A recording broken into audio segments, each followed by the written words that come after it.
नमस्कार। पश्चिमबंगेर बिरोधी राजनैतिक दल बीजेपी बारंबारই अभियोग करे पश्चिमबंगेर शासक दल तृणमूल पुलिस प्रशासन के काजे लागिए बीजेपी नेता कर्मी समर्थकदेरके मिथ्या केसे फांसिए थाके, किन्तु पुलिस प्रशासन के दिए काजे लागिएও एबार बीजेपी के फांसाते पारल ना तृणमूल। एबार जे खबरटी सामने आसছে বিষ্ণুপুরের बीजेपी सांसद सौमित्र खाँर बिरुद्धे फौजदारी मामला खारिज करे दिल महामान्य कलकाता हाईकोर्ट।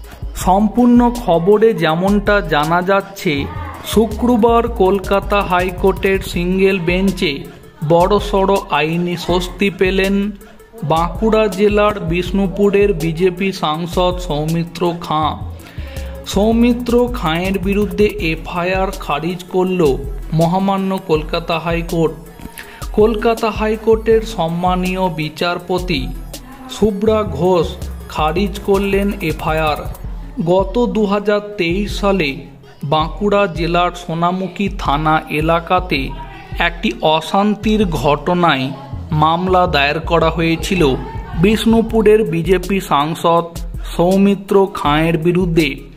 सौमित्रेर बिरुद्धे अभियोग छिलो सौमित्र खाँ हिंसा छड़िएছে, मारधर करेছে এবং শ্লীলতাহানির घटना घटिয়েছে। যে ঘটনাতে সৌমিত্র খাঁকে নিম্ন আদালতে হাজিরা হওয়ার জন্যও জানানো হয়েছিল, কিন্তু এরপরই বিষয়টি নিয়ে মহামান্য কলকাতা হাইকোর্টের দ্বারস্থ হয় সৌমিত্র খাঁ। আর যে ঘটনাটি এবার বড়সড় স্বস্তি পেলেন বিষ্ণুপুরের বিজেপি সাংসদ সৌমিত্র খাঁ। পাশাপাশি পশ্চিমবঙ্গ রাজ্য তৃণমূল কংগ্রেস সরকার পুলিশ প্রশাসনকে কাজে লাগিয়ে যেভাবে বিরোধী রাজনৈতিক দল বিজেপির নেতা কর্মী সমর্থকদেরকে বারংবারই যে মিথ্যা কেসে ফাঁসাতে চাইছে সেটা যেমন একবার প্রমাণ হলো, একই সাথে মিথ্যা কেস দিয়ে যে বিজেপি নেতা কর্মী সমর্থকদেরকে দমানো যায় না।